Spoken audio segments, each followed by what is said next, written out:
국내 운용사들 중심으로 해서 ETF 시장이 이렇게 커왔던 걸 감안해 본다 그러면은 자생력이 뛰어난 시장이다 이렇게 평가를 받았습니다. 우리나라가 아시아 ETF 시장에서는 선도적이고 혁신적인 상품을 계속해서 개발하고 있다는 부분들을 꽤 높이 평가하고 있는 것 같습니다. 그러니까 거의 대부분의 자산들을 다 아우르는 그런 ETF들이 있는데 그런 부분에서 확장성이 아시아 지역에서는 가장 돋보이는 시장이다 그렇게 평가를 하고 있습니다.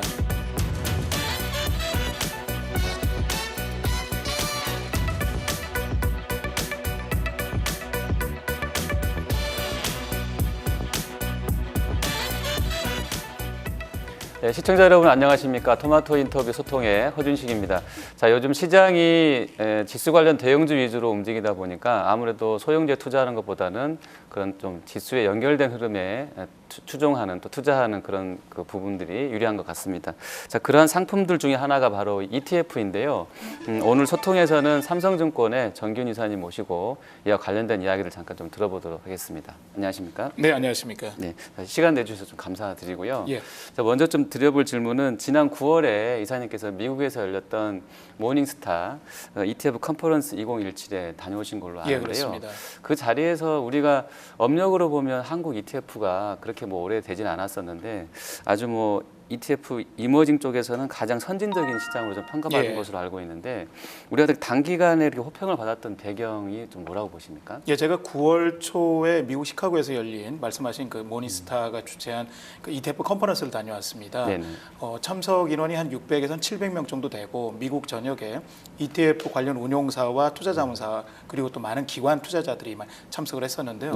그 투자자들과 같이 이야기를 나눠본 결과 한국 ETF 시장에 대해서 상당히 많은 관심들을 좀 보여줬습니다. 제가 그걸 정리를 해보니까 한 3가지 정도가 될 것 같습니다. 하나는 자생력입니다. 우리나라 ETF 시장이 2002년도에 이제 시장을 열었고 그 시장이 올해 들어서 30조까지 크게 늘어났습니다. 이런 과정에서 우리나라 국내 운용사들 중심으로 해서 ETF 시장이 이렇게 커왔던 걸 감안해 본다 그러면 이런 부분들이 다른 아시아 이머징 마켓에서의 ETF 시장하고는 확연히 다릅니다.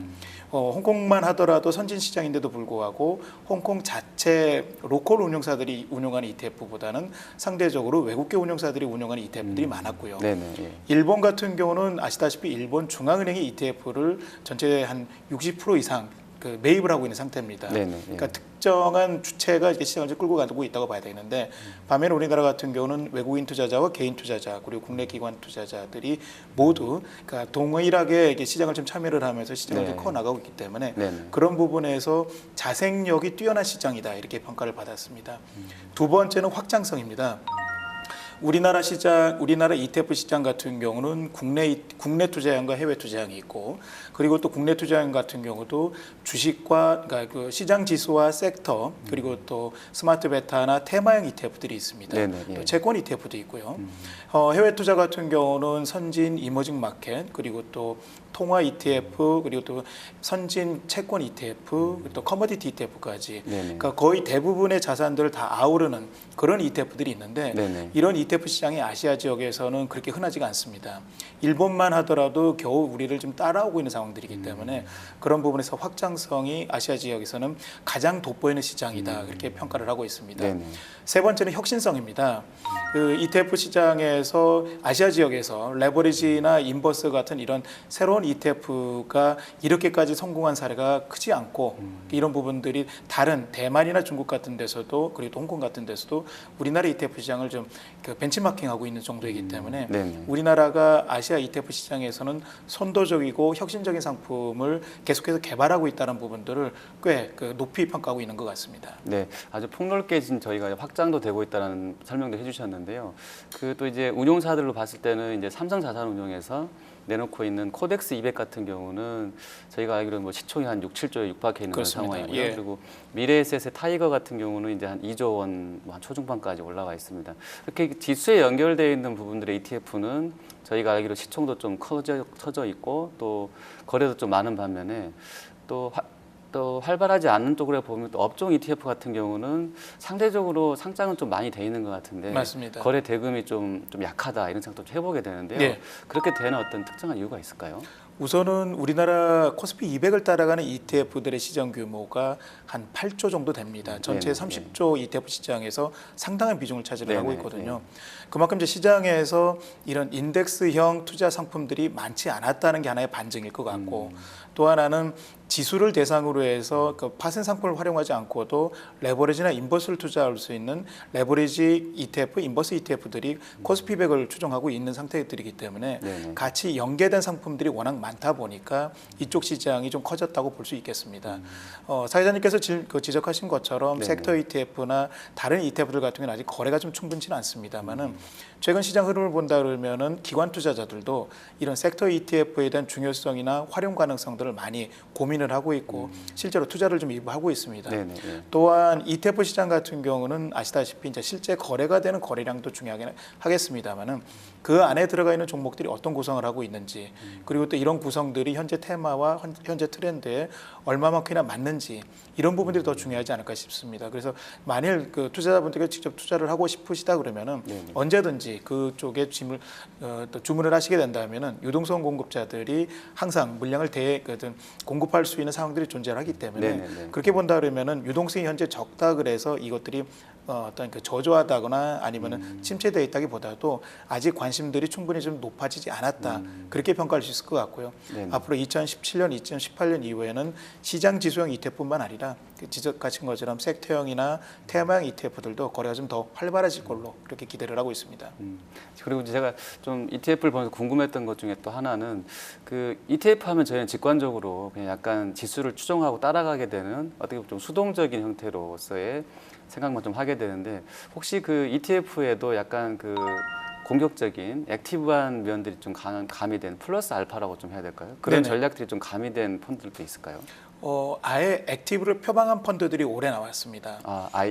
ETF인데도 불구하고요. 그러니까 이름 뒤에 보시면은 액티브 ETF라는 이름이 붙어 있습니다.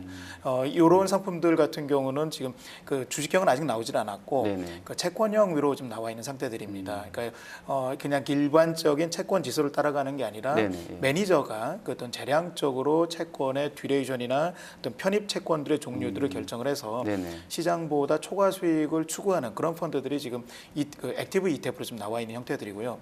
이런 그 명목적으로 액티브 ETF가 나와 있는 것도 있고, 그 다음에는 소위 말하는 스마트 베타형 ETF들도 최근에 시장에서 많이 인기를 끌고 있습니다. 그러니까 스마트 베타형이라는 거는 인덱스를 추종을 하지만은 일반적으로 우리가 알고 있는 시장 지수가 아니라 그 현재 시점에서 가장 트렌드에 맞는 팩터를 가지고 투자하는 그런 ETF들이 스마트 ETF인데 이런 부분들 같은 경우는 상대적으로 패시브와 액티브의 중간 정도에 있는 위치에 있는 상품이라고 볼 수 있긴 하겠습니다만은 이런 스마트 ETF들도 말씀하신 것처럼 액티브 ETF의 한 범주로 좀 포함을 시킬 수 있지 않을까 싶습니다. 이런 부분들의 투자자들의 관심들이나 그리고 또 성과들도 제법 높은 편들입니다. 네. 자, 그럼 이제는 잠깐 시각을 좀 해외로 돌려보겠습니다. 최근에 미국 자산운용업계에서 이 패시브 비중이 30%를 넘어선 상황이고요. 또 ETF 쪽으로 자금이 연초 이후로 우리 돈 기준으로 보면 300조가 들어왔다, 이런 얘기 나왔습니다. 해외에서도 ETF가 좀 빠르게 성장하고 있는 것 같은데 어떤 이런 그 쏠림 현상들이 가지게 될 좀 문제점이 좀 있을까요? ETF 성장이 국내뿐만 아니라 해외 쪽도 상당히 좀 가파르게 늘어나고 있는데 가장 큰 배경은 아마도 주식시장이 강세를 계속 장기간 유지하고 있기 때문이 아닌가 싶습니다. 미국의 S&P 500 같은 경우도 올해 들어서 20% 가까이 상승을 했고 우리나라 코스피도 20% 넘게 상당히 급등을 했는데 그 급등의 배경에는 우리나라 같은 경우는 삼성전자가 상당히 큰 폭의 상승을 했고 미국 같은 경우도 소위 팡이라는 어떤 그 기술주 중심의 초대형주들이 급하게 상승을 했던 부분들이 있습니다. 결과적으로 본다면 이런 그 초대형주 중심의 상승세를 따라갈 수 있는 가장 비용 효율적인 투자 수단이 ETF가 아닌가 싶고요. 그렇기 때문에 ETF 쪽으로 자금이 계속해서 쏠리는 상황들이 만들어지고 있다 생각이 됩니다. 다만 지적하신 것처럼 이런 ETF 시장이 전체 운용 자산의 30% 이상 차지를 하면서 많은 부분들이 걱정을 하고 계시는 게 그 결과적으로는 시장이 만일 가격 조정이 발생을 했을 때 ETF 중심으로 매물이 쏟아지고 이런 것들이 악순환을 유발하지 않을까라는 그런 그 고민들을 많이 하고 계시는 것 같습니다. 또 하나는 이런 흐름들이 어떻게 보면은 그 주가가 올라서 ETF에 주식을 담았고 그 주식이 다시 또 ETF에 자금이 돈이 들어오면서 또 그 주식을 또 부양시키는 어떻게 보면은 계속 시너지 효과를 일으키고 있는데 그런 분들이 만일 순환고리가 끊긴다 그러면은 시장에 또 다른 또 불안 요소로 작용할 수 있다. 그런 걱정들을 좀 일부 하고 계시는 것 같습니다. 자, 그러면 어쨌든 그런 걱정도 있지만 자금이 현재 좀 많이 들어오고 있기 때문에 뭐 대세라고 표현할 수도 있을 것 같아요. 이쪽으로 상당히 좀 많이 자금이 들어와 있는 것도 맞고 수익률도 보니까 지금 삼성자산운용에서 운용하는 일부 레버리지 상품들은 뭐 한 1년 동안 70% 이상 뭐 급등도 나왔더라고요. 예. 그러니까 ETF가 저희가 봤을 때 70%면 상당한 수익이 지금 1년 동안 나오고 있는 것 같은데요. 관련해서 이제 좀 이사님께서 앞으로 좀 새롭게 선보일 상품들이라든지 또 지금 이미 나와 있는 상품들 중에서 좀 추천하고 싶을 만한 그런 상품이 좀 있으실까요? 올해 새로 상장된 상품 중에서는 소위 글로벌 4차 산업혁명 관련된 ETF들이 꽤 많이 올라왔습니다. 네네, 예. 요즘에 트렌드라고 볼 수도 있겠고요. 네네, 예. 그래서 그런 부분들에 최근에 ETF가 어떤 상품이 올라오는지를 살펴보신다면은 최근의 트렌드를 좀 보실 수 있기 때문에 네. 그런 트렌드를 좀 같이 동참하실 필요가 있을 것 같고요. 예. 그다음에 지적하신 것처럼 ETN, 그러니까 증권사에서 발행하고 있는 ETN도 눈여겨 보실 부분이 많이 있을 것 같습니다. 좀 채권 연결됐다고 보면 되나 이거는? ETN은 ETF는 일종의 펀드 상품이고 네네. 그다음에 ETN은 노트로 되어 있기 때문에 채권이라고 볼 수 하겠습니다만 네네, 예. ETF처럼 시장에서 그냥 거래가 되고 있는 일반적인 주식이다라고 보시면 되겠습니다. 네네, 예. 국내 증권사에서 지금 현재 발행하고 있는 ETN이 한 180개 정도가 되고 있습니다만은 한번 쭉 살펴보신다 그러면은 천연가스 ETN이라든지 네, 그리고 네, 또 커머디티라든지 구리나 금 그리고 또 석유 네, 이런 ETN도 꽤 있고요. 그리고 또 이 여러 가지 레버리지나 인버스 일반 ETF에서 다루지 못하는 레버리지나 인버스 상품들도 제법 많습니다. 네네, 예. 저희 삼성증권에서 발행하는 상품들만 하더라도 여러 가지 상품들이 많이 있는데요. 미국 성장주 그러니까 미국 대형주 성장주라든지 네네, 예. 이런 일반 주식형 상품도 있고 인도 레버리지 상품들 그리고 또 천연가스 레버리지 상품들 네네. 여러 가지 상품들이 많이 있습니다. 그렇게 보신다면은 지금 대세를 따라가는 것도 중요할 것 같습니다만은 이제 막 시장에 관심을 가져볼 만한 상품들 최근에 유가가 많이 올라가고 있습니다만 네네, 예. 유가라든지 그런 에너지 관련 상품들 위주로 ETN들이 많이 상장돼 있기 때문에 이런 상품들도 주목해 보신다면은 올해뿐만 아니라 내년도 성공적인 투자가 되지 않을까 싶습니다. 네, 알겠습니다. 오늘 말씀 잘 들었습니다. 감사합니다. 감사합니다.